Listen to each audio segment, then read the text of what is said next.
Takže po latinsky Perca fluviactilis, ostriež zelenkastý, dávnejšie nazývaný aj ostriež riečny alebo ostriež obyčajný, je rod sladkovodných rýb šteľade ostriežovité.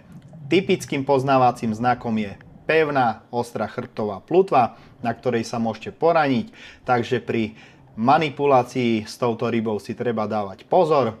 Ostriež je dravá ryba, žije v rybníkoch, potokoch i riekach.